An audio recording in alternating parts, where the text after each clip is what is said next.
A grande tribulação, passado, presente ou futuro? Nesses tempos em que nós estamos vivendo, de pandemia, de restrição de locomoção, né? Chamado lockdown, e uma série de transtornos, pragas, muitas coisas terríveis acontecendo, né? Muitas pessoas podem estar pensando, será que já estamos passando o período profetizado nas Escrituras sobre a grande tribulação? Ou será que isso já aconteceu? Ou será que ainda vai acontecer? Essa grande tribulação está no futuro.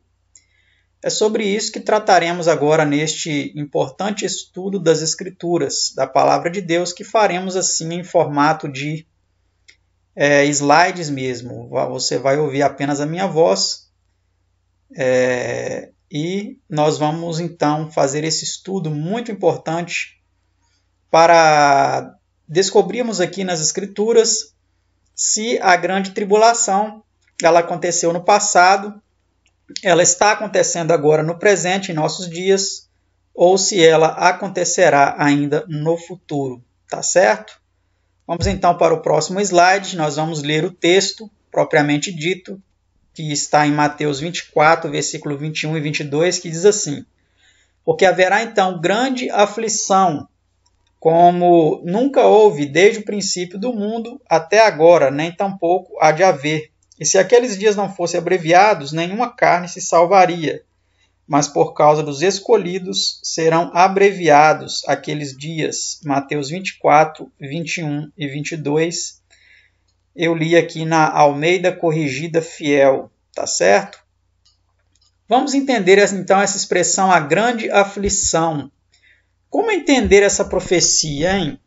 Como nós devemos entender essa profecia da Palavra de Deus? É uma profecia muito controversa, nós vamos ver aqui que existem algumas interpretações, algumas linhas de entendimento dessa profecia. O ponto de partida para entender a Bíblia e todas as suas mensagens, inclusive as proféticas, precisa ser, em primeiro lugar, a oração, né? Desvenda os meus olhos para que eu contemple as maravilhas da tua lei, foi o pedido aí que o salmista fez, né, no Salmo 119, verso 18. Depois, em seguida, se despir de preconceitos, né, lá em 1 Samuel 16, verso 7, vem dizendo que o Senhor não vê como vê o homem vê apenas a aparência, mas Deus ele vê o íntimo, né, o interior, o coração. Em segundo lugar, para nós entendermos melhor não somente essa profecia, mas todo o conteúdo das Sagradas Escrituras, é a dedicação no estudo. Isaías 28, 9 e 10. Vem dizendo que é mandamento sobre mandamento, regra sobre regra. Um pouco aqui, um pouco ali. Então nós temos que pesquisar várias passagens das Escrituras para nós entendermos do que está se tratando, né? E depois, em quarto lugar, eu elenquei aqui a contextualização. A profecia precisa ser contextualizada. Lá em Provérbios 4, verso 18, vem dizendo que a vereda do justo é como a luz da aurora, né, que vai brilhando mais e mais até ser dia perfeito. Em Eclesiastes 3, verso 1, vem dizendo que há tempo para tudo, para todo propósito debaixo do céu. Então precisamos entender as profecias no seu tempo, no seu desenvolvimento adequado, né? Então vamos começar aí com essa primeira indicação, com essa primeira instrução aí, a oração, né? Para nós entendermos essa profecia e sabermos do que se trata. Vamos então fechar os nossos olhos e elevar a Deus uma prece.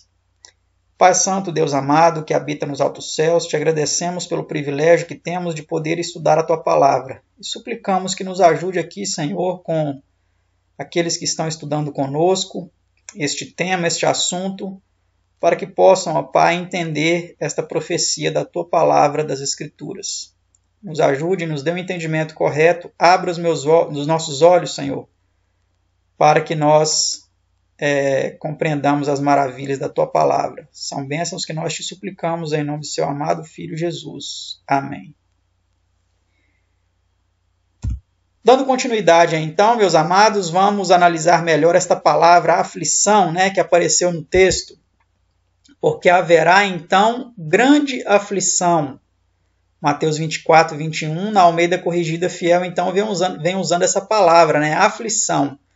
Vamos analisar aqui algumas outras versões para entendermos um pouco melhor como esse texto ele vem trazendo esta profecia. Porque haverá então uma tribulação tão grande, é o que vem dizendo na Almeida Revisada e Imprensa Bíblica.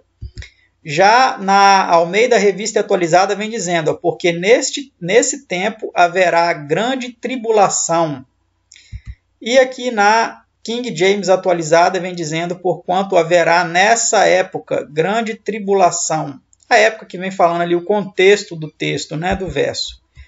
E a outra, porque haverá então grande tribulação, Mateus 24, versículo 21. É a King James Version, tá? Então, nós vemos aí, enquanto algumas falam haverá então, outras falam nesse tempo, né, nessa época. E a maioria das traduções aí que nós vimos usa a palavra tribulação, somente a Almeida Corrigida Fiel usou a palavra aflição. Nós vamos agora analisar melhor a palavra no dicionário de Strong, na Bíblia Palavra-Chave, essa Bíblia aí que você vê agora, né?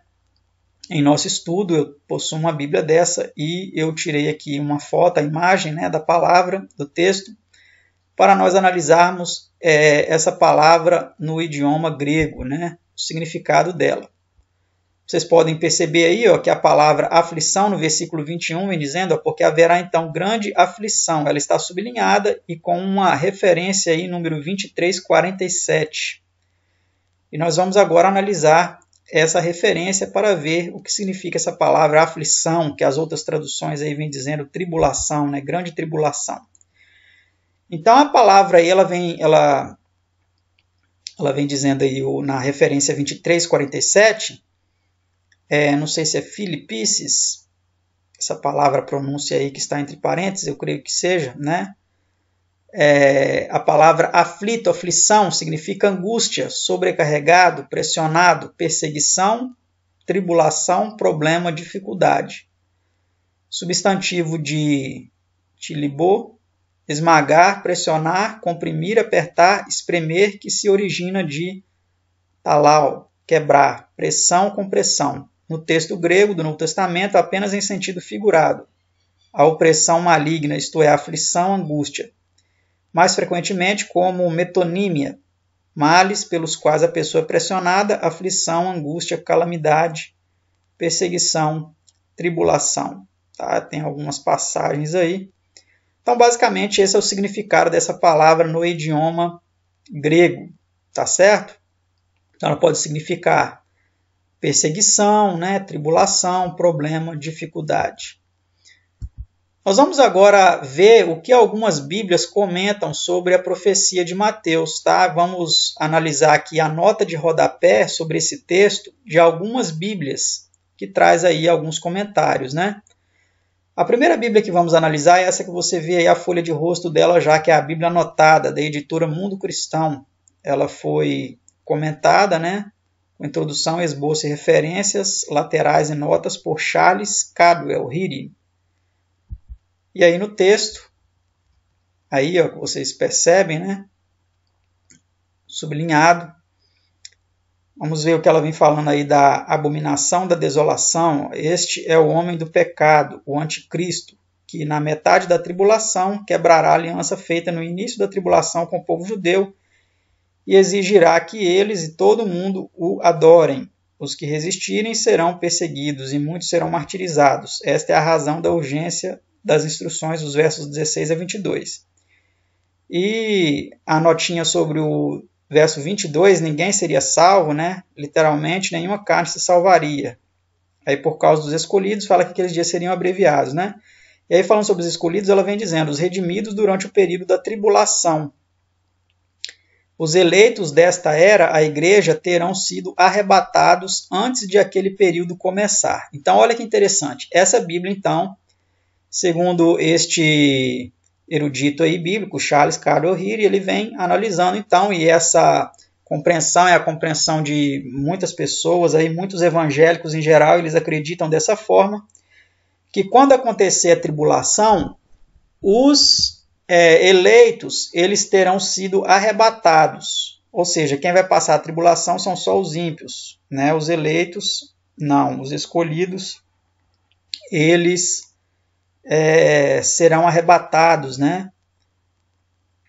Eles interpretam assim esse texto, quando fala lá que por causa dos escolhidos, aqueles dias seriam abreviados, senão nenhuma carne se salvaria, e eles entendem assim, que os escolhidos vão ser arrebatados antes do início dessa tribulação, tá bom?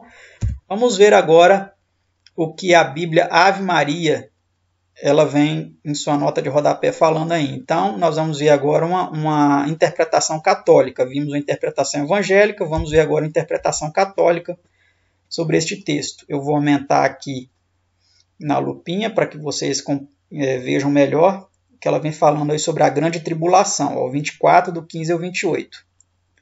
Vamos ler aqui, ó, daqui de baixo. O texto emprega a linguagem característica dos escritos apocalípticos. Embora a descrição se refira mais concretamente à destruição de Jerusalém, a intenção principal é animar os discípulos a aprender desta desolação e a aguardar-se de declarações prematuras sobre a vinda do Filho do Homem. A grande tribulação, agora eles vão falar aqui sobre a grande tribulação, do verso 21, porá em perigo a fé.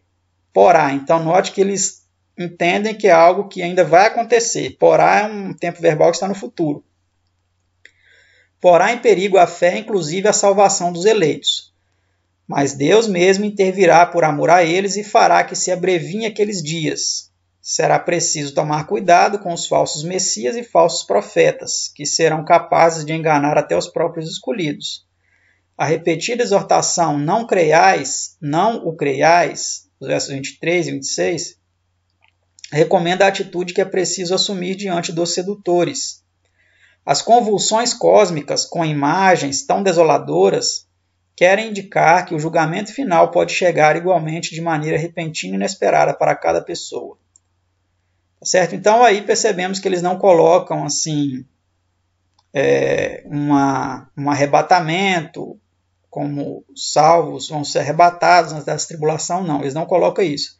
Mas eles colocam como sendo no futuro, tá? A tribulação sendo no futuro. Vamos ver agora a Bíblia de Estudo de Genebra. Tá? A Bíblia de Estudo de Genebra, ela também, na sua nota de rodapé, ela traz alguns comentários sobre a tribulação. Vamos ver o que ela vem falando. A nota aqui é muito grande, tá? Mas eu vou ler aqui apenas essa parte aqui, ó, do 24:15, o abominável da desolação, até aqui embaixo. Literalmente, a abominação da desolação, a expressão poderia ser interpretada como a abominação que resulta da desolação. Se for assim, ela talvez pudesse ser lida sob a luz de 23:38. O abominável cerco de Jerusalém que resultou no fato de essa cidade ter sido deixada desolada aconteceu por causa da recusa obstinada e sem arrependimento das pessoas de se submeterem a Deus. Essa interpretação concorda de modo apropriado com Lucas, que substitui o abominável da desolação pela advertência, quando, porém, vir de Jerusalém sitiada de exércitos, Lucas 21:20. Também corresponderia a Daniel 8:13, em que a rebelião do povo de Deus resultou na desolação do templo. Por outro lado, embora o lugar santo aqui possa significar a cidade, seria mais natural que significasse a área do templo. E pelo tempo que os romanos permaneceram no templo, já era tarde demais para fugir. Então a maioria entende abominável como se referindo a algum catalisador que ocasionou o derramamento do julgamento temporal de Deus sobre Jerusalém. Não o julgamento em si, talvez a apropriação e também profanação dos arredores do templo pelos zelotes durante a guerra seja a abominação em vista. O termo aponta para a expressão abominação desoladora em Daniel 11:31 e termos semelhantes em Daniel 8:13, 9:27, 12:11. Daniel 9:27 acontece no clímax da visão das 70 semanas. Essa interpretação é controversa. Daniel 11:31 faz referência à abominação pelo anticristo arquétipo, geralmente considerado como tendo sido Antíoco Epifanes, que profanou o templo ao oferecer sacrifícios a Zeus no seu interior em 168 a.C. Daniel 12:11 pode se referir à destruição de Jerusalém, aos atos cruéis do último anticristo, ou talvez a ambos. Quem lê, entenda. Provavelmente um comentário feito não por Mateus, mas por Jesus. Qualquer que seja o caso, o significado não é que o leitor deste evangelho entenda, mas que o leitor de Daniel entenda sobre o que o profeta estava, em última análise, falando. Aqui falando sobre a fuga para os montes, de acordo com o historiador da igreja primitiva Eusébio, os cristãos fugiram de Jerusalém durante a guerra dos judeus em obediência a uma profecia. História Eclesiástica 3:5. Então esse aí é o comentário, da Bíblia de Genebra. Tá? Essa questão do Antíoco Epifanes aí, nós vamos entender depois que não tem lógica ter sido Antíoco Epifanes, porque Jesus ele ainda cita essa profecia, e Antíoco Epifanes foi no ano 168 a.C., ou seja, não tem como ter sido isso, senão a profecia já tinha sido cumprida, e Jesus não precisaria tê-la mencionado. Vamos entender um pouco melhor, então, aí ao longo do nosso estudo, com relação ao que é esta abominação da desolação. Eles citaram algumas coisas ali, poderia ser referente ao templo de Jerusalém, os soldados romanos lá no templo, etc. e tal. Mas nós vamos ver que na realidade não é bem isso daí, é uma outra questão. Mas vamos aqui para a próxima Bíblia. Vamos ver aqui essa Bíblia aí de estudo Dake, ela vem falando sobre isso aí, Aqui nessa parte aqui, vou ler só essa parte aqui do 14. A igreja será arrebatada antes que os eventos acima ocorram. Aquele que detém a injustiça. Está vendo? Arrebatamento antes do anticristo. Então, eles também acreditam, segundo essa Bíblia Dake, que vai acontecer um arrebatamento antes da grande tribulação. Tá certo? Essa Bíblia aqui de MacArthur, também comentando sobre Mateus 24, ela vem falando aí, Vou colocar aqui uma parte maior aqui para vocês, olha. E nós vamos analisar aqui, o abominável da desolação. Essa expressão referia-se originalmente à profanação do templo por Antíoco Epifanes, rei da Síria no século II a.C. Antíoco invadiu Jerusalém em 168, transformou o altar num santuário de Zeus e até mesmo sacrificou porcos ali. Contudo, Jesus estava claramente olhando para uma abominação ainda futura. Tá vendo? Aqui eles explicam um pouco melhor. Muito importante isso aqui, Já se sugeriu que essa profecia foi cumprida em 70 d.C., quando Tito invadiu Jerusalém e destruiu o templo. Tá vendo? No entanto, o apóstolo Paulo viu um cumprimento ainda mais futuro, assim como João, quando o anticristo coloca uma imagem no templo durante a tribulação futura. Portanto, as palavras de Cristo aqui olham para além dos acontecimentos do ano 70, para uma época de cataclismo mundial ainda maior que precederá imediatamente a sua vinda. Os montes aí, provavelmente, uma referência à região sudeste de Jerusalém, particularmente na área do Mar Morto, onde existem muitas cavernas e lugares de refúgio. Davi escondeu-se de Saul nessa área. Ela também incluía as colinas de Moabe e Edom. Agora, sobre a grande tribulação, que eles dizem, a expressão não tem havido e nem haverá jamais, juntamente com a descrição que se segue, identificam isso como o tempo ainda futuro no qual a ira de Deus será derramada sobre a terra. As descrições que Jesus faz, os cataclismos que se seguem, lembram muito o derramamento da ira divina descrito nos flagelos de Apocalipse 16 e seu subsequente aparecimento em Apocalipse 19.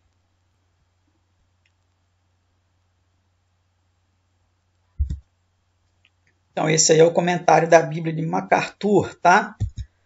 Vamos aqui agora para o comentário da Bíblia King James atualizada. Vamos ver o que ela vem falando sobre esta profecia aí, bem interessante, olha.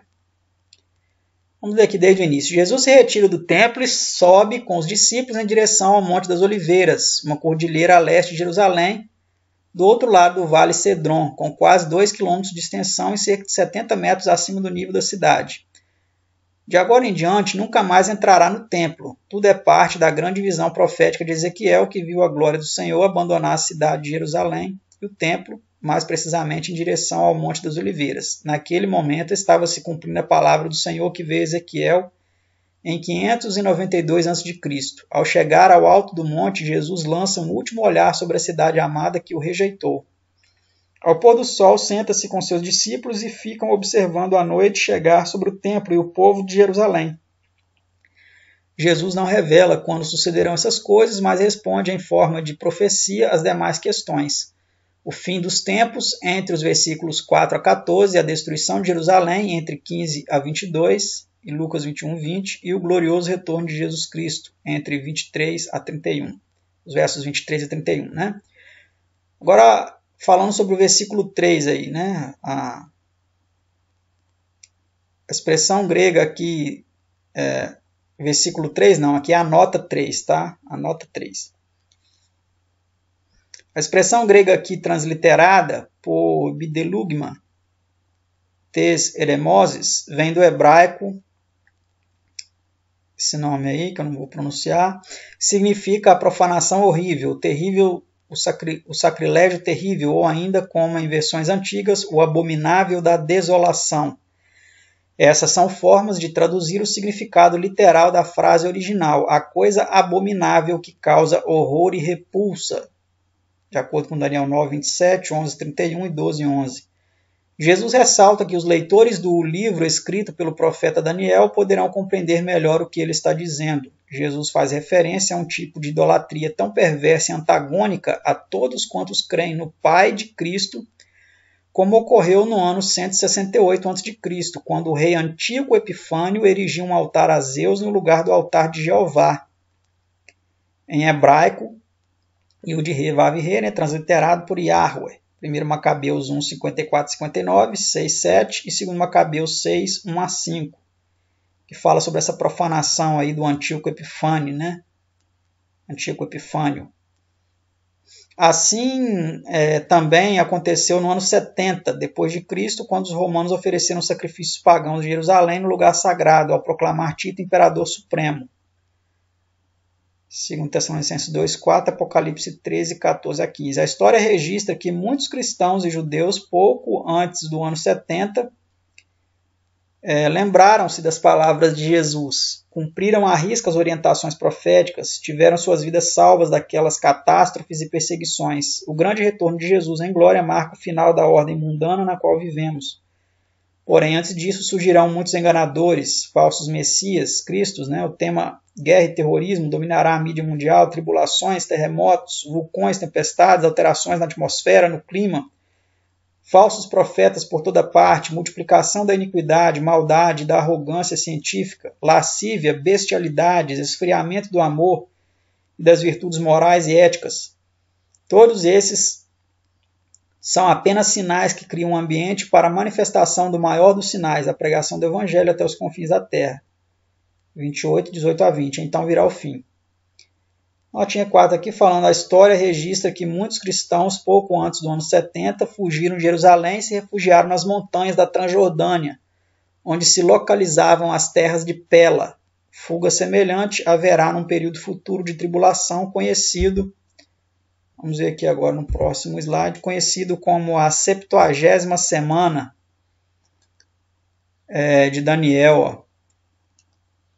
Eles creem, né, que a 70ª semana ainda está no futuro. Não é o que nós acreditamos que a 70ª semana já aconteceu, já se cumpriu lá no ano 34, depois de Cristo, com o apedrejamento do Estevão, mas eles creem que essa 70ª semana ela foi separada para se cumprir agora no futuro, ou seja, que vai ser uma semana, ou seja, 7 anos, uma semana de anos, ou seja, 7 anos de tribulação, é o que eles acreditam.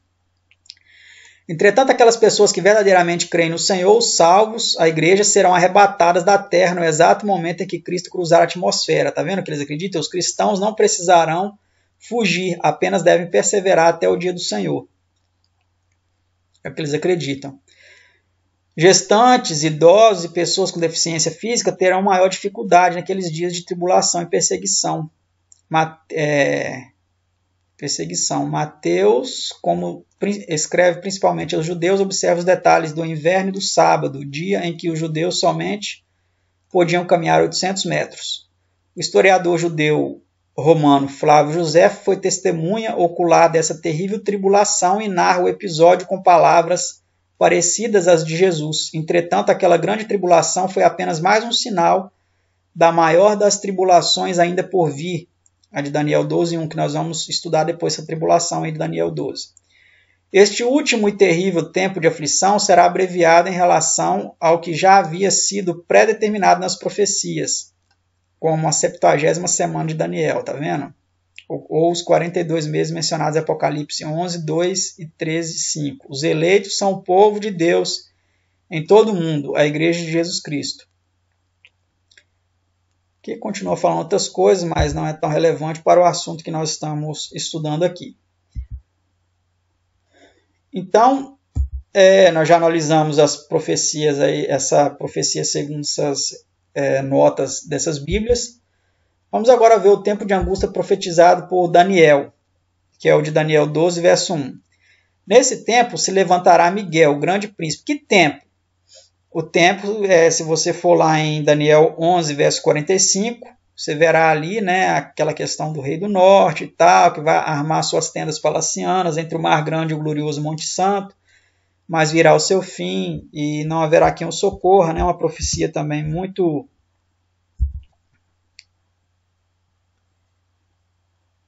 Deixa eu voltar aqui. É uma profecia muito complexa aí também, que muitos entendem de várias outras formas, mas enfim. É nesse contexto aqui que começa Daniel 12, verso 1. Tá? Nesse tempo se levantará Miguel, o grande príncipe defensor dos filhos do teu povo, e haverá tempo de angústia, qual nunca houve, desde que houve nação até aquele tempo. Mas naquele tempo será salvo o teu povo, todo aquele que for achado inscrito no livro. Daniel 12, verso 1. O Urias Smith, quando ele comenta isso no livro dele, Daniel e Apocalipse, ele fala que com relação a esse tempo de angústia aqui, ele é diferente daquele de Mateus 24, porque aqui fala desde que houve nação até aquele tempo. Lá em Mateus 24 não diz isso, né? Então aqui, segundo ele, vai ser um tempo de angústia entre as nações aí, que provavelmente poderão ocorrer guerras, né, etc e tal. E já aquele tempo de angústia de Mateus, nós vamos entender um pouco mais para frente a que se refere aquele período lá, tá bom? Vamos ver aqui então o significado dessa palavra angústia aqui de Daniel, que é no hebraico, né? A referência é 6869, ó. E naquele tempo se levantará Miguel, o grande príncipe, que se levanta pelos filhos do teu povo, e haverá um tempo de angústia. A referência é 6869, tá vendo? Qual nunca houve desde que houve nação, até aquele tempo. Mas naquele tempo livrar-se-á o teu povo, todo aquele que for achado escrito no livro. Vamos ver a referência 6869 aqui, ó. Que significa, ó, é uma palavra feminina, né? Sará. Tensão, isto é figurado, transtorno, transitivo, uma fêmea, rival, né? Adversário, adversidade, aflição, angústia, aflição, tribulação, transtorno. Tá certo? Então esses são os significados aí da palavra angústia. Eu não sei se vocês perceberam, mas essa palavra angústia aqui, de Daniel 12, ela não traz algum significado de perseguição, como a lá de Mateus veio trazendo, né? Essa daqui coloca adversidade, adversário, adversidade, aflição, angústia, aflição, repete aqui aflição, né? Tribulação e transtorno. E já lá de Mateus coloca também perseguição. É um dado curioso, né? Que vem a calhar com a grande perseguição dos 1260 anos, que nós vamos mostrar aqui daqui a pouco. Então vem essa pergunta aí. Mateus 24, 21 a 22 e Daniel 12, 1 se refere ao mesmo evento histórico? O que vocês acham? Que essas duas profecias estão tratando do mesmo acontecimento, do mesmo evento? Será? Vamos analisar a primeira profecia de Jesus no Evangelho de Mateus. Então vamos analisar aqui desde o início a profecia de Mateus, no capítulo 24. Tendo Jesus saído do templo, ia se retirando quando se aproximaram dele os seus discípulos para lhe mostrar as construções do templo. Ele, porém, lhes disse: não vedes tudo isso? Em verdade vos digo que não ficará aqui pedra sobre pedra que não seja derribada. Mateus 24, 1 e 2. A profecia começa se tratando de qual evento? Essa é uma pergunta importante a ser respondida, para que a gente possa, então, contextualizar. Lembra daquelas dicas que foram dadas no início? Precisamos contextualizar a profecia? Então, a profecia está se tratando da destruição do templo de Jerusalém, né? Porque os discípulos mostraram ali para Jesus aquelas pedras do templo, e aí Jesus falou: não vê essas pedras, essas construções, não ficará pedra sobre pedra que não seja derrubada. Então, Jesus estava ali falando da destruição do templo de Jerusalém. Vamos agora para a continuação no versículo 3. No Monte das Oliveiras, agora aqui eles já saíram, né? Teve o tempo deles se caminharem até chegar lá no Monte das Oliveiras. Lá no Monte das Oliveiras achava-se Jesus sentado quando se aproximaram dele os discípulos em particular e lhe pediram: dize-nos quando sucederão estas coisas e que sinal haverá da tua vinda e da consumação dos séculos. Então os discípulos eles fizeram 3 perguntas em uma. Ou seja, eles fizeram 3 pedidos, né? Quando sucederão essas coisas que Jesus havia falado, né, da destruição do templo, que sinal haveria da tua vinda e do fim dos séculos. Então essas foram as 3 perguntas, né, os 3 pedidos aí de explicação que eles fizeram para Jesus. Jesus então ele responde. E ele lhes respondeu: vede que ninguém vos engane, porque virão muitos em meu nome dizendo: eu sou o Cristo, e enganarão a muitos. E certamente ouvireis falar de guerras e rumores de guerras. Vede, não vos assusteis, porque é necessário assim acontecer. Mas ainda não é o fim. Mateus 24, 4 a 6. Então olha que interessante. A primeira coisa que Jesus diz ao responder foi uma advertência para que eles não fossem enganados. Ó, fiquem atentos, vede que ninguém vos engane, porque virão muitos em meu nome dizendo: eu sou o Cristo, e enganarão a muitos. Vamos contextualizar agora isso daqui. Falsos cristos são coisas recentes ou surgiram desde a profecia do verdadeiro Messias? O que vocês acham? Olha que citação interessante do Grande Conflito, a página 186. Assim como houve falsos cristos no primeiro século da igreja cristã, surgiram também falsos profetas no século XVI. Que ali a senhora White estava falando sobre o século XVI, né? Então ela fala que no mesmo jeito que surgiu falsos cristos no primeiro século da igreja cristã, surgiram também falsos profetas no século XVI. Vocês sabiam disso? Que já no primeiro século da era cristã houve falsos cristos? A gente tem a tendência de achar que falsos cristos é esses que temos nos nossos dias aí, né? O Henrique Cristo aqui no Brasil, e tantos outros aí que têm surgido ao redor do mundo, né? Mas não. Olha aí alguns exemplos de falsos cristos do primeiro século. Simão Mago, ele foi um exemplo de falso cristo, né? Que se arrogou aí a sendo o Messias. Um tal de Oni Magel, né? Um tal de Banus também. Um tal de Eleazar e outro chamado Hanina Bendosa. Vocês podem pesquisar depois isso daí que vocês vão encontrar, né? Várias fontes aí falando sobre esse tema daí. Então vamos continuar aqui com a profecia de Jesus. Porquanto se levantará nação contra nação, reino contra reino, haverá fomes e terremotos em vários lugares, porém tudo isso é o princípio das dores. Então sereis atribulados e vos matarão, sereis odiados de todas as nações por causa do meu nome. Nesse tempo, muitos hão de se escandalizar, trair e odiar uns aos outros. Levantar-se-ão muitos falsos profetas e enganarão a muitos. Mateus 24, 7 a 11. E por se multiplicar a iniquidade, o amor se esfriará de quase todos. Aquele, porém, que perseverar até o fim, esse será salvo. E será pregado este evangelho do reino por todo o mundo, para testemunha a todas as nações. Então virá o fim. Mateus 24, 12 a 14. Então parece que aqui acaba, né? Jesus faz um resumão, um apanhado, fala que vai acontecer muitas coisas, guerras, rumores de guerras, né? Pestes, terremotos, fome, várias tragédias, né? Enganos por toda parte. E o evangelho verdadeiro também será pregado em todo mundo para testemunhar a todas as nações, e aí então vira o fim. Mas não acaba aqui não. Jesus ele volta a falar aqui agora sobre um outro assunto, olha, que é o assunto em tema aqui do nosso tema, né, da grande tribulação. Quando, pois, vides o abominável da desolação de que falou o profeta Daniel no lugar santo, quem lê, entenda. Então os que estiverem na Judéia, fujam para os montes. E quem estiver sobre o eirado, não desça a tirar de casa alguma coisa. E quem estiver no campo, não volte atrás para buscar a sua capa. Mateus 24, 15 a 18. Por que eu sublinhei essa parte aí para vocês? O abominável da desolação e a Judéia. Isso aí é muito importante vocês entenderem. Quando, pois, vides o abominável da desolação de que falou o profeta Daniel, Jesus está citando aí uma profecia de Daniel, né, que Daniel falou desse abominável da desolação. Mas ele não fala assim, então, os que estiverem em todas as partes do mundo, fujam para os montes. Não, ele falou, quem estiver na Judéia, fujam para os montes. Então, era algo que ia acontecer aonde? Especificamente na Judéia. Aqui Jesus não estava falando para todas as pessoas. Ele estava falando para quem estivesse na Judéia. Vocês vão entender isso daqui a pouco, quando eu mostrar alguns detalhes a mais. O que disse o profeta Daniel sobre isso?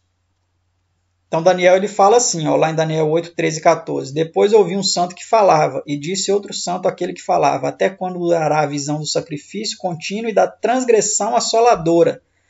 Está vendo aqui no verso anterior, fala do abominável da desolação. E aqui ele fala transgressão assoladora, para que sejam entregues o santuário e o exército, a fim de serem pisados. E ele me disse, até 2.300 tardes e manhãs o santuário será purificado. Essa aqui é uma outra profecia que demandaria um outro estudo, né, para fazer, mas resumidamente essas 2.300 tardes e manhãs aqui são 2.300 anos. Né? Cada dia aqui representa um ano. Vamos ver um outro verso aqui de Daniel 9, 27, que ele também faz uma citação dessa transgressão assoladora. Ó. E ele firmará aliança com muitos por uma semana, e na metade da semana fará cessar o sacrifício e a oblação. E sobre a asa das abominações virá o assolador, e isso até a consumação. E o que está determinado será derramado sobre o assolador. Então aqui é uma referência a Cristo, né? Ele firmou aliança com muitos por uma semana. E na metade da semana ele fez cessar o sacrifício e a oblação. Como? Porque ele mesmo foi sacrificado. O próprio Cristo foi sacrificado. Então a última semana que Cristo firmou com os judeus, a última semana da 70 semanas de Daniel, foi da unção de Cristo, né, com o seu batismo, até o ano 34. Que foi o ano do apedrejamento de Estevão, onde ali os judeus, então, eles recusam completamente o evangelho, a aliança com eles, então, é terminada, o evangelho passa a ser pregado para os gentios, né? Mas na metade dessa semana, o que acontece? O ministério de Cristo durou 3 anos e meio, exatamente, e foi na metade da semana que ele fez cessar, então, o sacrifício e a oblação. Não era mais necessário o sacrifício de animais, porque ele então foi sacrificado. Aí agora aqui, sobre a asa das abominações virá o assolador, e isso até a consumação, e o que está determinado será derramado sobre o assolador. Tá?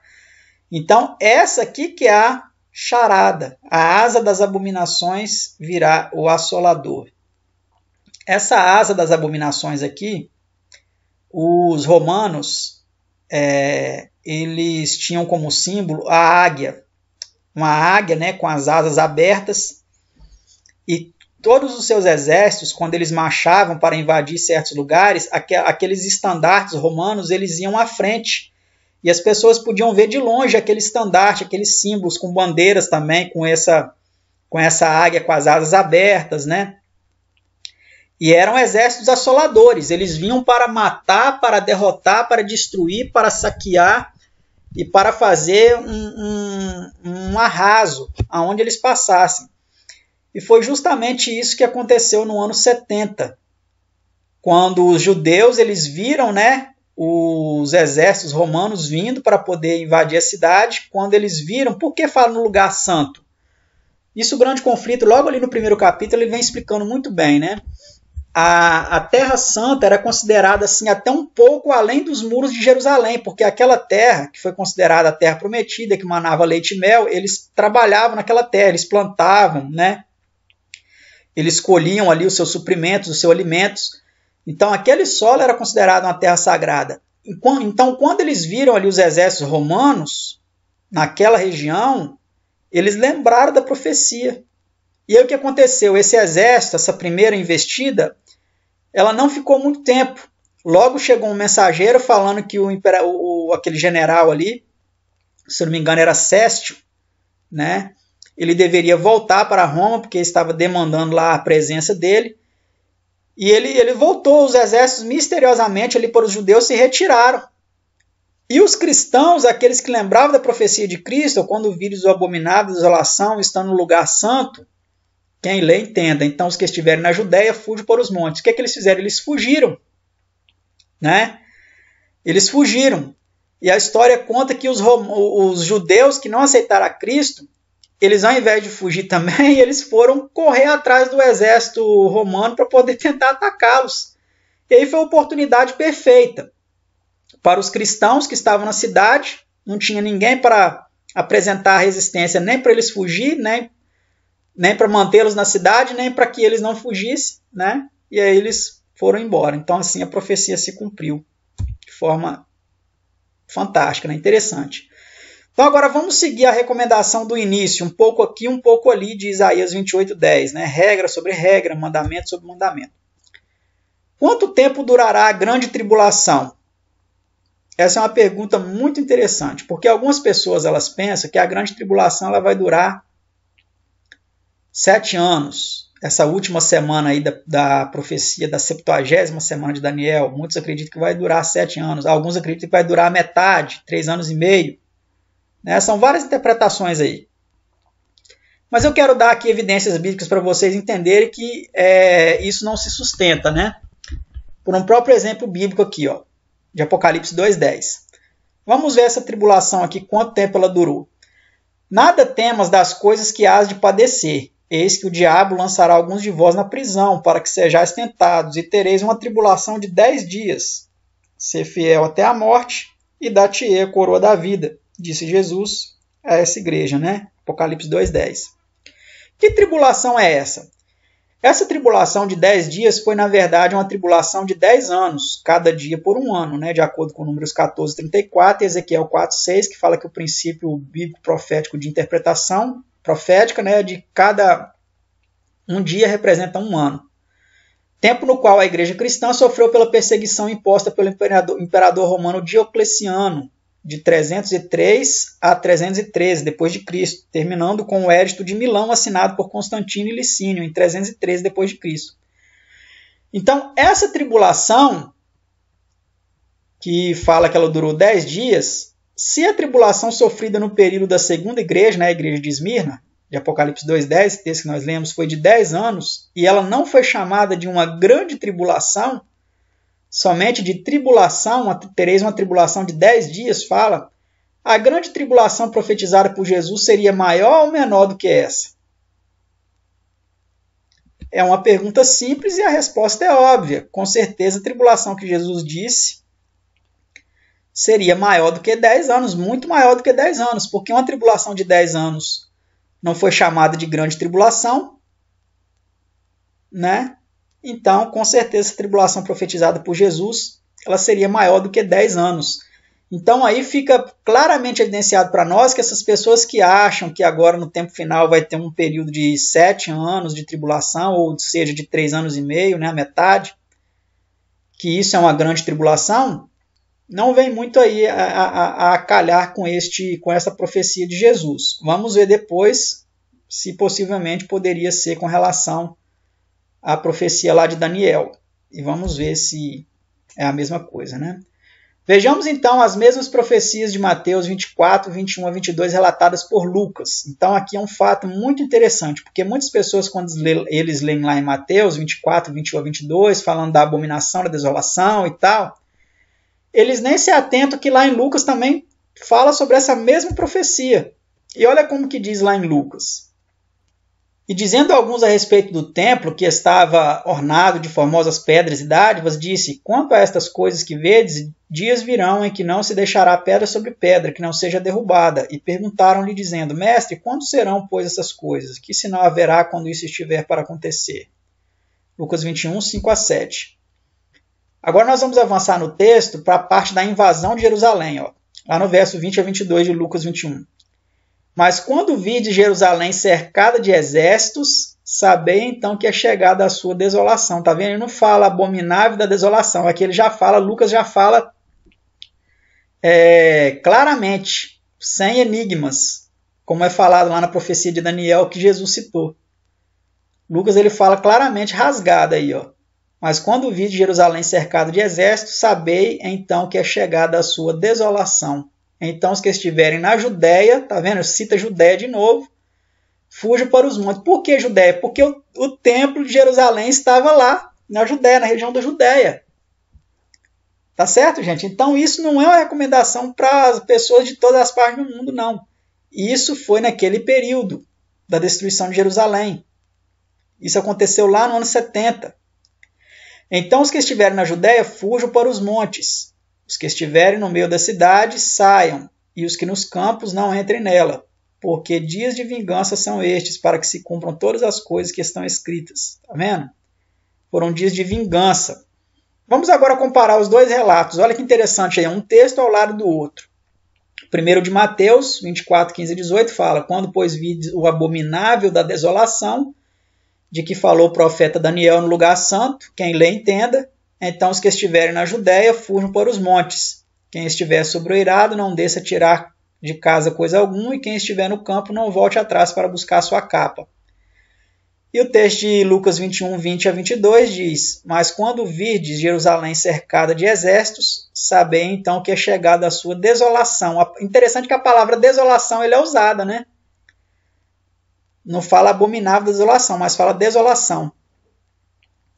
Por que a palavra abominável? Já expliquei e volto a repetir para vocês. Porque a presença dos pagãos, dos romanos, com seus estandartes idólatras, né, a águia lá, que era uma abominação, né, para os judeus, as suas asas abertas, aquilo era um símbolo abominável para eles. Estando no lugar santo, em volta ali de Jerusalém, na terra sagrada de Jerusalém, ali onde eles plantavam, onde eles cultivavam.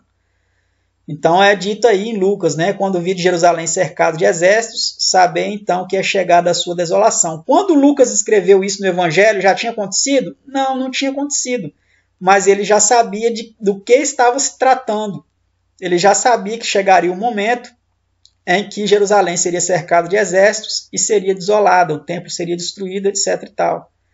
Então os que estiverem na Judéia, fujam para os montes, os que estiverem no meio da cidade, saiam, os que nos campos não entrem, porque dias de vingança são estes, para que se cumpram todas as coisas que estão escritas. Que coisas que estão escritas?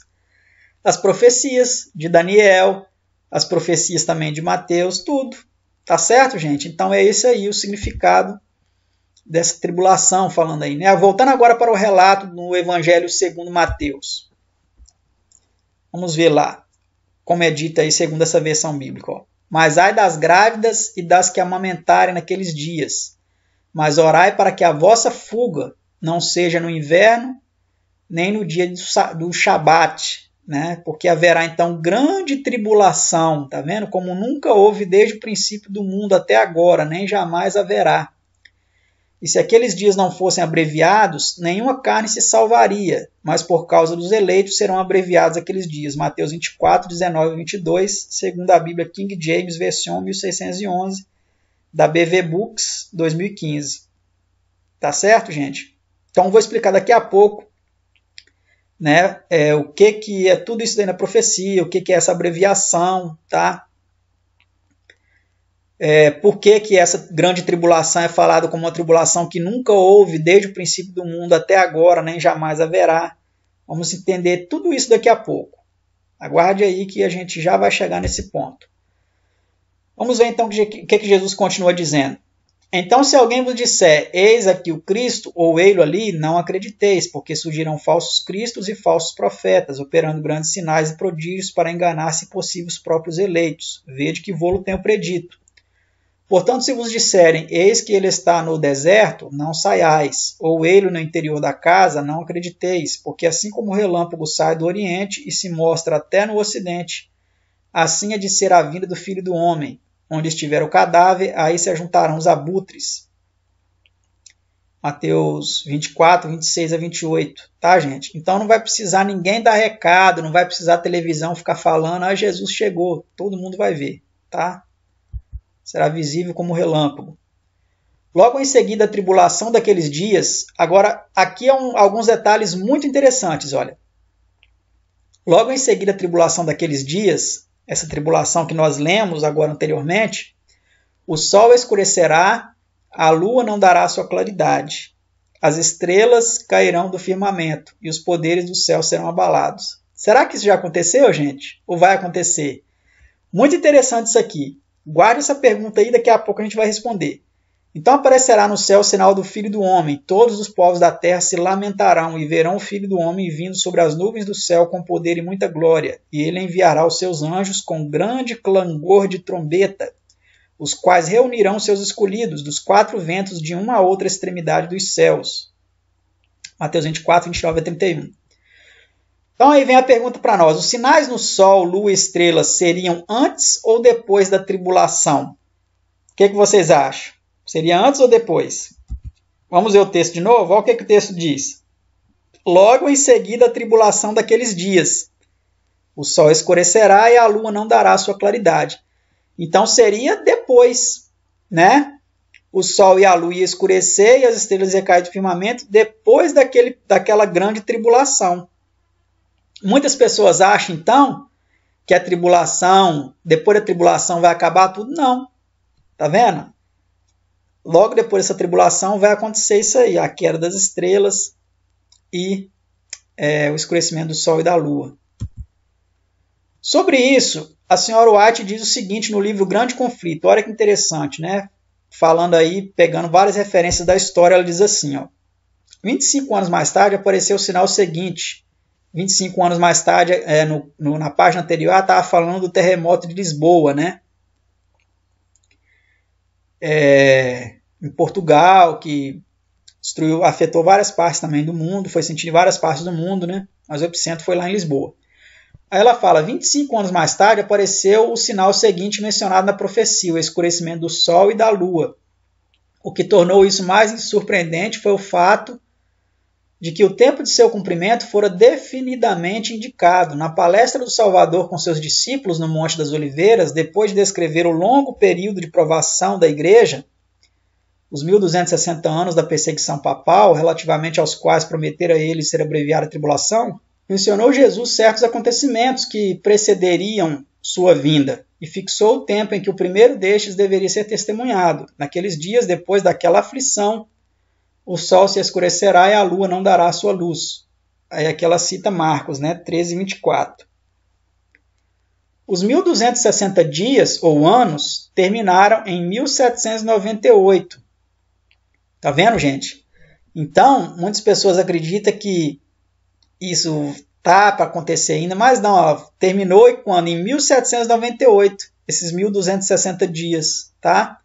Que foi de 538, que foi o ano onde começou a supremacia papal, né?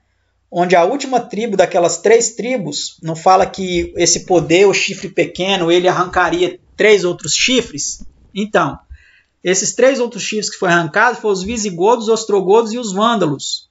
O último foi derrotado em 538, então a partir dali começou a supremacia papal. Então, de 538 a 1798 foi um período então de 1260 anos de supremacia e perseguição papal, período da grande tribulação, onde os verdadeiros e fiéis servos de Deus sofreram essa perseguição, né? Vamos continuar a leitura aí, então. Um quarto de século antes, um quarto de século é o quê? São 25 anos, né? A perseguição tinha cessado quase inteiramente. Em seguida a essa perseguição, segundo as palavras de Cristo, o sol deveria escurecer-se. A 19 de maio de 1780, cumpriu-se essa profecia. Então vamos fazer uma pausa aqui só para a gente entender. Quando fala na profecia que se aqueles tempos não fossem abreviados, nenhuma carne se salvaria, a perseguição ela foi abreviada 25 anos antes do encerramento da supremacia papal. Então, em 1798, só para a gente contextualizar aqui, houve o quê? O aprisionamento do Papa pelo general de Napoleão Bonaparte, Berthier. Entrou lá no Vaticano, né, e tirou os poderes do Papa, tirou o Papa de lá e levou ele para humilhar ele diante de vários países aí do mundo, né? E ele foi humilhado, foi derrotado. Mas 25 anos antes de 1798, a perseguição tinha sido encerrada. Porque se ela não fosse encerrada, o papado ia matar todos os cristãos verdadeiros que estivessem na face da terra. Mas alguns conseguiram ficar escondidos, fugir pelas montanhas, etc. e tal, né? Então esse que é o significado. Então lá em 19 de maio de 1780, cumpriu-se a profecia de quê? Do escurecimento do sol. Ela relata aí, né, ó, abre aspas, único ou quase único em sua espécie pelo misterioso e até agora inexplicado fenômeno que nele se verificou, foi o dia escuro de 19 de maio de 1780, de inexplicável escuridão que cobriu todo o céu e a atmosfera visíveis em Nova Inglaterra. Nosso primeiro século, R.M. Devens. Tá aí a referência, né, que ela faz. Uma testemunha ocular que vivia em Massachusetts, lá nos Estados Unidos, né, nestes tempos, descreve o acontecimento. Então fala assim, ó, pela manhã surgiu claro o sol, mas logo se ocultou, pela manhã de 1780. O sol surgiu claro, né, pela manhã, mas logo se ocultou. As nuvens se tornaram sombrias e delas negras e ameaçadoras, como logo se mostraram, chamejavam relâmpagos, ribombavam trovões, caindo leve aguaceiro. Por volta das 9 horas, as nuvens se tornaram mais finas, tomando uma aparência bronzeada ou acobreada, e a terra, pedras, árvores, edifícios, água e as pessoas tinham um aspecto diferente por causa dessa estranha luz sobrenatural. Alguns minutos mais tarde, pesada nuvem negra se espalhou por todo o céu, exceto numa estreita orla do horizonte, e ficou tão escuro como usualmente, e às 9 horas de uma noite de verão. Temor, ansiedade e pavor encheram gradualmente o espírito do povo. Mulheres ficavam à porta olhando para a negra paisagem. Os homens voltavam de seus labores nos campos. O carpinteiro deixava as suas ferramentas, o ferreiro a forja, o negociante o balcão. As aulas eram suspensas e as crianças, tremendo, fugiam para casa. Os viajantes acolhiam-se à fazenda mais próxima. O que será? Inquiriam todos os lábios e corações. Disse-ia que um furacão estivesse prestes a precipitar-se sobre o país, ou fosse o dia da consumação de todas as coisas. Tá vendo, gente? O povo achou que já era o fim do mundo. Acenderam-se velas e o fogo na lareira brilhava tanto como em noite de outono sem luar. As aves retiravam-se para os poleiros e iam dormir. O gado ajuntava-se no estábulo e berrava. As rãs coachavam, os pássaros entoavam seus gorjeios vespertinos e os morcegos voavam em derredor. Mas os seres humanos sabiam que não era vinda a noite. Olha que interessante, gente, tá vendo? O Dr. Nathanael Whittaker, pastor da Igreja do Tabernáculo em Salem, dirigia cerimônias religiosas na casa de culto e pregava um sermão no qual sustentou que as trevas eram sobrenaturais. Reuniram-se congregações em muitos outros lugares. Os textos para esses sermões extemporâneos eram invariavelmente os que pareciam indicar as trevas de acordo com a profecia bíblica. As trevas foram densíssimas logo depois das 11 horas. The Essex Antiquarian, Salem, Massachusetts, abril de 1899. Está vendo a referência aqui onde está escrito isso? A maioria dos lugares do país foram tão grandes durante o dia que as pessoas não podiam dizer a hora, quer pelo relógio de bolso, quer pelo de parede, nem jantar, nem efetuar suas obrigações domésticas, sem a luz de velas. De tão densas que eram as trevas, tá vendo, pessoal? A extensão dessas trevas foi extraordinária. Observaram-se na parte oriental até Falmouth. Para o oeste atingiram a parte mais remota de Connecticut e Albany.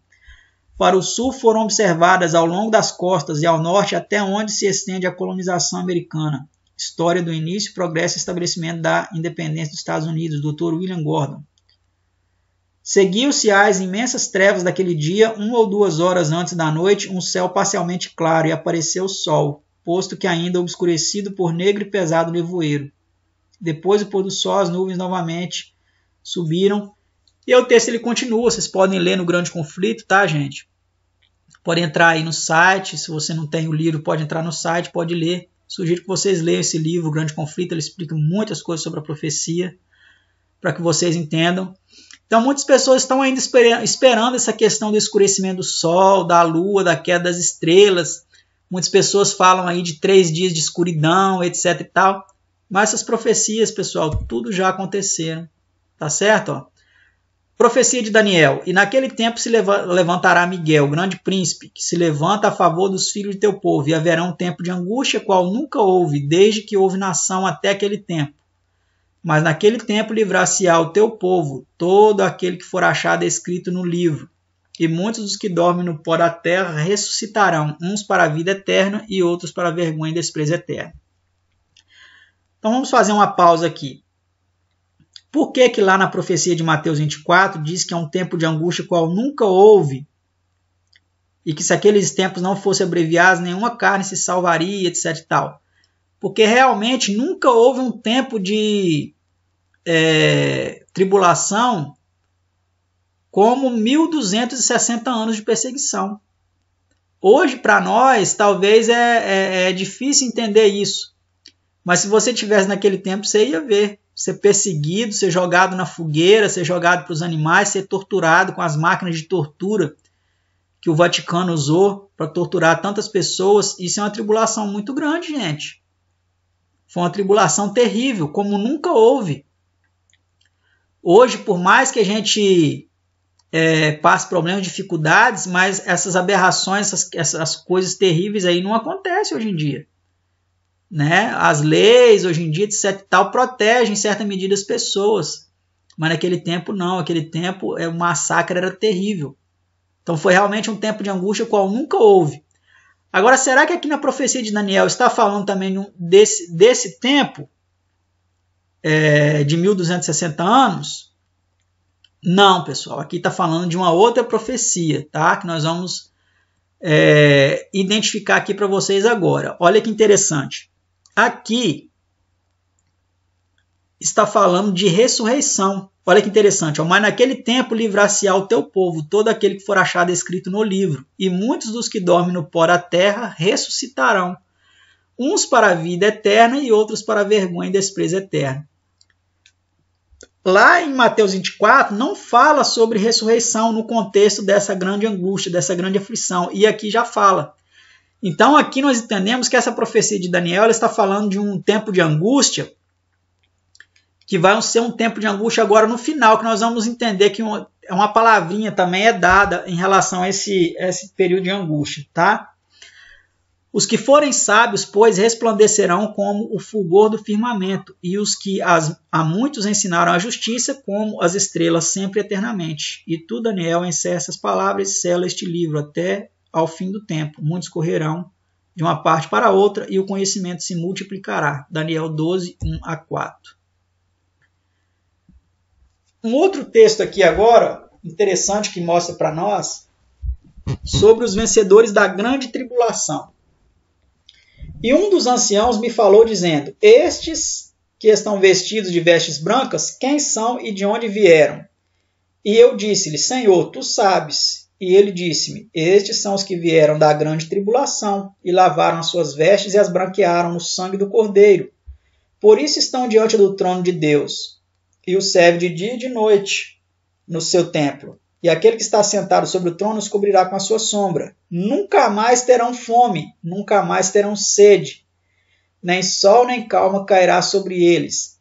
Então percebe que esses que vieram dessa grande tribulação aqui, eles passaram por fome, por sede e pelo calor do sol aí, né? Mas vai ser dito que eles nunca mais vão passar por isso, porque o Cordeiro que está no meio do trono os apacentará e lhes servirá de guia para as fontes vivas das águas. E Deus limpará de seus olhos toda lágrima. Apocalipse 7, 13 a 17. Então, pessoal, que grande tribulação é essa aqui que fala que essas pessoas aqui que vão estar no céu, vestidas de vestes brancas, né? Que foi perguntado aí quem eles são e de onde vieram. E aí vai ser dito que eles são os que vieram da grande tribulação, né? Lavaram as suas vestes e as branquearam no sangue do Cordeiro. Que grande tribulação é essa? A tribulação dos 1260 anos, que começou em 538 e terminou em 1798, ou a tribulação de Daniel, que é num contexto onde fala que vai haver ressurreição, né?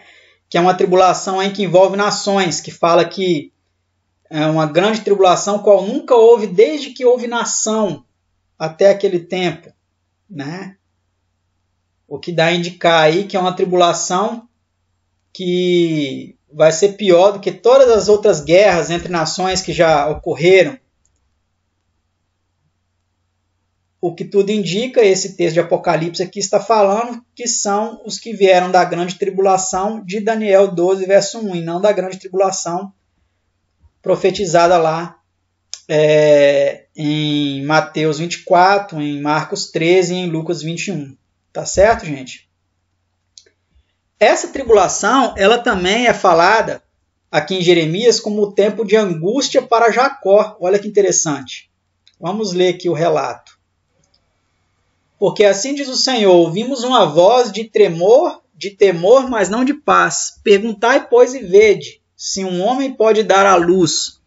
Por que, pois, vejo a cada homem com as mãos sobre os lombos, como a que está dando à luz? E por que se tornam pálidos todos os rostos? Ah, porque aquele dia é tão grande que não houve outro semelhante. E é tempo de angústia para Jacó. Ele, porém, será salvo dela. Jeremias 30, versos 5 a 7. Por que esse tempo de angústia aqui, que é falado em Jeremias, ele é chamado como um tempo de angústia para Jacó?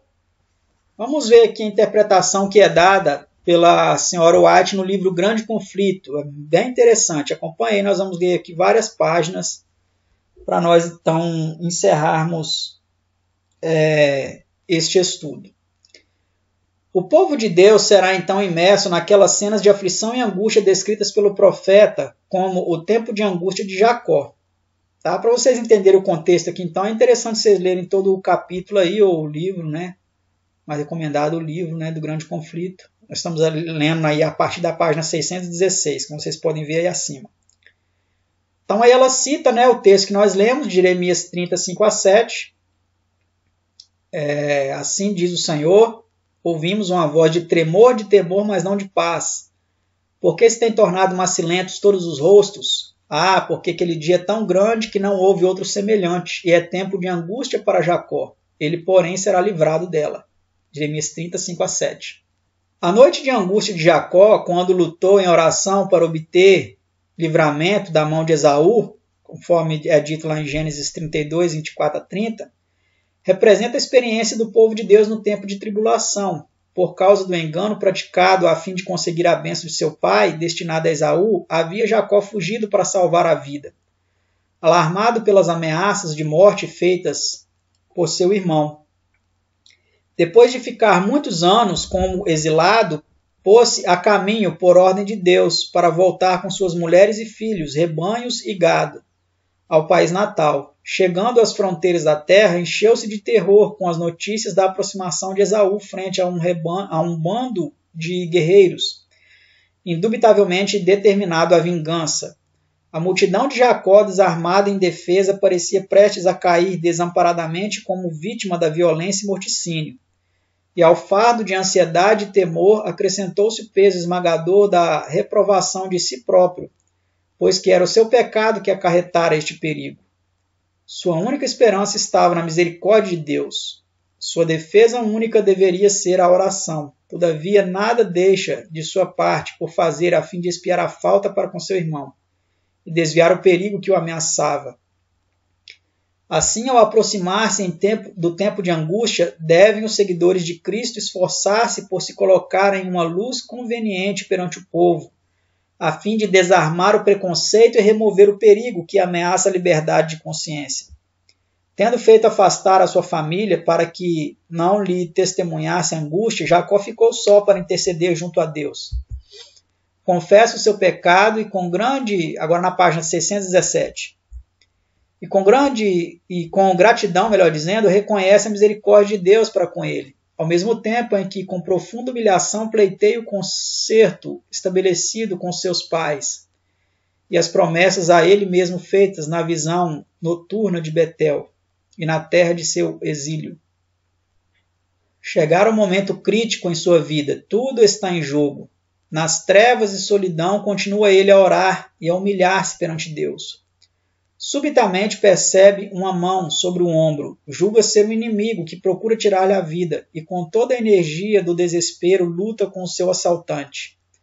Quando começa a raiar o dia, o estranho emprega a sua força sobrenatural ao seu toque. O vigoroso homem parece atacado de paralisia e, desajudado, cai a chorar, suplicante, sobre o pescoço de seu misterioso antagonista. Jacó sabe agora que era o anjo do concerto com quem estivera a lutar. Posto que, extenuado e sofrendo a mais aguda dor, não abandona o seu propósito. Havia muito tempo que ele suportava a perplexidade, o remorso e a angústia pelo seu pecado. Agora devia ter a segurança de que fora perdoado. O visitante divino parece a ponto de partir. Jacó, porém, apega-se a ele, rogando uma bênção. O anjo insiste: deixa-me ir, porque já a alva subiu. Mas o patriarca exclama: não te deixarei ir se não me abençoares.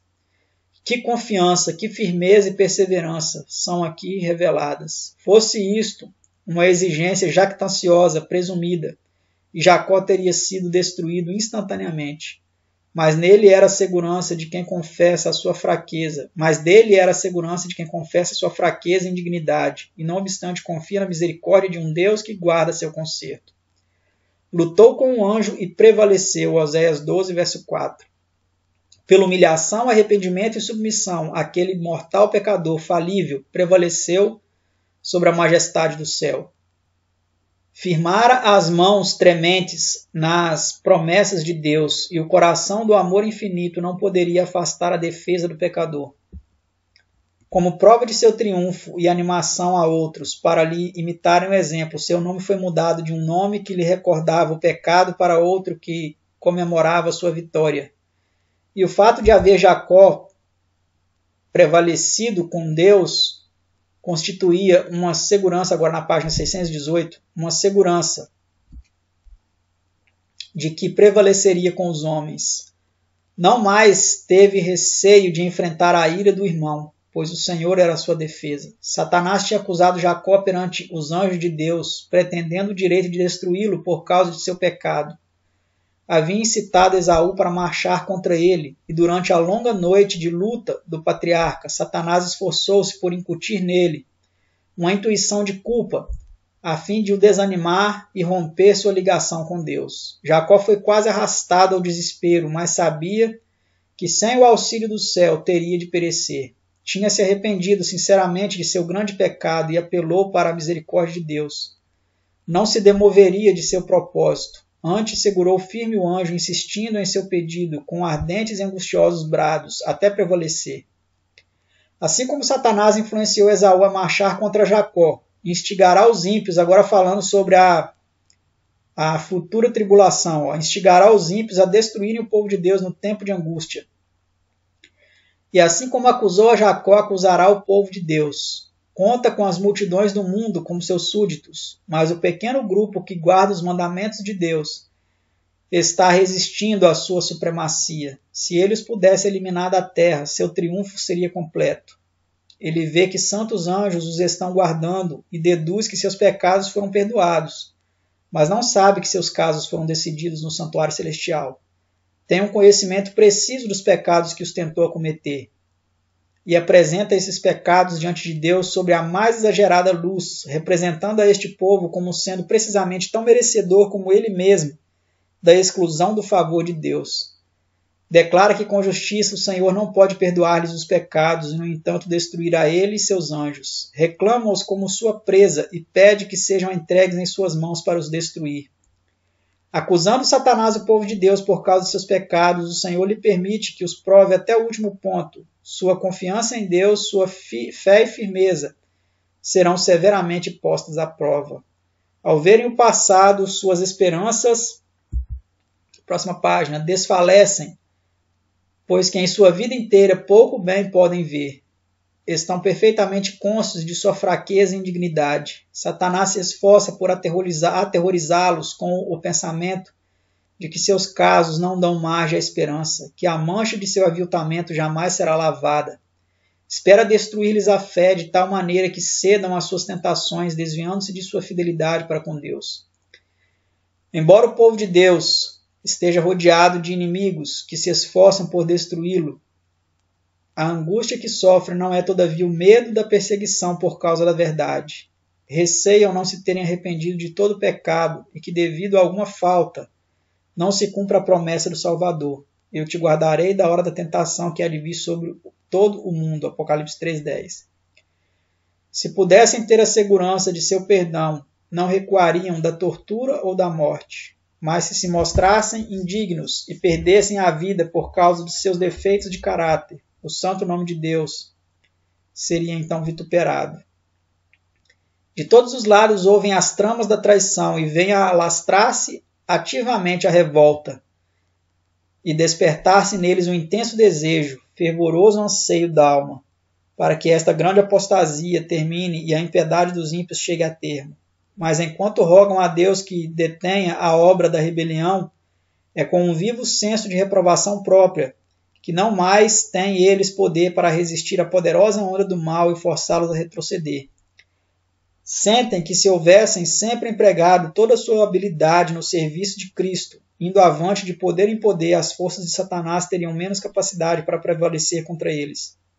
Afligem a alma perante Deus, indicando o anterior arrependimento de seus muitos pecados e reclamando a promessa do Salvador, que se apodere de minha força e faça paz comigo. Sim, que faça paz comigo. Isaías 27:5.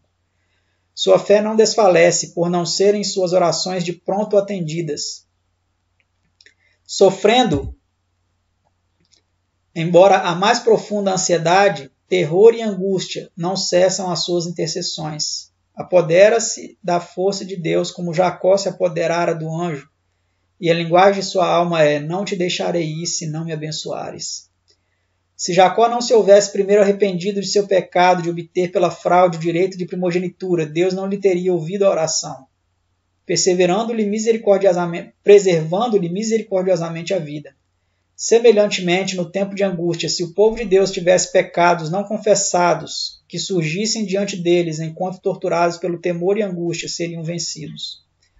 O desespero suprimir-lhes-ia a fé e não poderiam ter confiança para suplicar de Deus o livramento. Mas, ao mesmo tempo em que têm uma profunda intuição de sua indignidade, não possuem falta oculta para revelar. Seus pecados foram examinados e extinguidos no juízo. Não os podem trazer à lembrança. Satanás leva muitos a crer que Deus não toma em consideração sua infidelidade nas pequenas coisas da vida, mas o Senhor mostra, em seu trato com Jacó, que de maneira nenhuma sancionará ou tolerará o mal. Todos os que se esforçam por desculpar ou esconder seus pecados, permitindo que permaneçam nos livros do céu sem serem confessados e perdoados, serão vencidos por Satanás. Quanto mais exaltada for a sua profissão e mais honrada a posição que ocupam, mais ofensiva é a sua conduta à vista de Deus, e mais certa é a vitória de seu grande adversário. Os que se retardam no preparo para o dia de Deus não o poderão obter no tempo de angústia, ou em qualquer ocasião subsequente. O caso de todos estes é sem esperanças. Os professos cristãos que veem o último e terrível conflito, sem se acharem preparados, confessarão em seu desespero os seus pecados com palavras de angústia consumidora, enquanto os ímpios exultam de sua agonia. Estas confissões são de mesmo caráter que as de Esaú ou de Judas. Os que as fazem lamentam o resultado da transgressão, mas não a culpa da mesma. É a última página que vamos ler aqui, mas não a última do grande conflito, vocês podem continuar lendo depois. Não sentem verdadeira contrição, nem aversão ao mal. Reconhecem seu pecado pelo medo do castigo, mas semelhantes a Faraó, na antiguidade, voltariam ao seu desafio ao céu, caso fossem removidos os juízos. A história de Jacó é também uma segurança de que Deus não rejeitará os que forem enganados, tentados e arrastados ao pecado, mas voltaram a ele com verdadeiro arrependimento. Enquanto Satanás procura destruir essa classe, Deus enviará seus anjos para os animar e proteger no tempo de perigo. Os assaltos de Satanás são cruéis e decididos, seus enganos terríveis, mas os olhos do Senhor estão sobre o seu povo, e seu ouvido escuta-lhes os clamores. Sua aflição é grande, as chamas da fornalha parecem prestes a consumi-los, mas aquele que os refine e purifica os apresentará como ouro provado no fogo. O amor de Deus para com os seus filhos durante o período de sua mais intensa prova é tão forte e terno como nos dias de sua mais radiante prosperidade. Mas é necessário passarem pela fornalha de fogo. Sua natureza terrena deve ser consumida para que a imagem de Cristo possa refletir-se perfeitamente. O tempo de angústia, o tempo de agonia e angústia que diante de nós está vendo? Esse tempo de angústia aqui está no futuro. Exigirá uma fé que possa suportar o cansaço, a demora e a fome. Fé que não desfaleça, ainda que severamente provada. Tá vendo? Por isso que fala lá em Apocalipse, esses são os que vieram da grande tribulação. Aí fala, não, nunca mais terão fome nem sede, tá vendo? Mas nós teremos que suportar, ó, quando nós passarmos. O cansaço, a demora e a fome. Fé que não desfaleça, ainda que severamente provada. O tempo de graça é concedido a todos, a fim de se prepararem para aquela ocasião. Jacó prevaleceu porque era perseverante e decidido. Sua vitória é uma prova do poder da oração importuna. Todos os que lançarem mão das promessas de Deus, como ele o fez, e como ele foram fervorosos e perseverantes, serão bem-sucedidos como ele foi. Os que não estão dispostos a negar o eu, a sentir verdadeira agonia perante a face de Deus, a orar longa e fervorosamente, rogando-lhe a bênção, não a obterão. Lutar com Deus, quão poucos sabem o que isto significa, quão poucos têm buscado a Deus com contrição de alma, com intenso anelo, até que toda faculdade se encontre em sua máxima tensão. Quando ondas de desespero, que linguagem alguma pode exprimir, assoberbam os que fazem suas súplicas, quão pouco se apegam com fé inquebrantável às promessas de Deus. Está vendo, meus amados? Então, por isso que nós temos que suplicar a Deus a misericórdia, força para vencer as fraquezas, suplicar de Deus que nos salve de nós mesmos, que nos liberte dos pecados, das coisas ainda que nos prendem a este mundo, para nós obtermos a vitória. E essa tribulação está diante de nós, meus amados. Então, concluindo aqui o nosso estudo, a grande tribulação de Mateus 24 e Lucas 21, também falada em Marcos 13, né? É a tribulação, a perseguição sofrida pela igreja durante o período de supremacia papal, de 538 a 1798. Portanto, essa grande tribulação está no passado, tá? É uma tribulação que nunca houve um período de tamanha supremacia, onde o reinado do terror, a era das trevas, de perseguição, ela oprimiu, torturou e matou tantas pessoas. Nunca houve um período como esse. Já a grande tribulação de Daniel 12:1 está no futuro. Acontecerá quando Miguel, filho de Deus, se levantar para vir a este mundo como juiz, tá? Que vai ser o período também onde aí os justos passarão por essa angústia, né? A angústia de Jacó, mas eles serão livrados. Que possamos nos preparar, meus amados, para esses momentos que estão diante de nós, que possamos ser vitoriosos, que o Senhor tenha misericórdia de nós, nos perdoe, nos aperfeiçoe cada dia mais e nos ajude a passar por essa tribulação que está diante de nós. Não sabemos se ela será de 1 ano, 2, 3, a profecia não diz. A profecia de tempo ela foi relacionada apenas a essa tribulação de Mateus 24, né, que fala também em Daniel, de 1260 anos, mas essa tribulação de Daniel 12:1 não fala o tempo dela, mas que Deus nos ajude a passar, seja o tempo que for. Tá bom, meus amados? Que Deus abençoe a todos e nos ajude a vencer as batalhas que temos a vencer, meus amados, em nome de Jesus Cristo. Amém? Graças a Deus. Deus seja louvado. Deus e o Cordeiro sejam louvados por toda a eternidade. Que Deus abençoe a todos vocês. Até o nosso próximo estudo, se Deus quiser.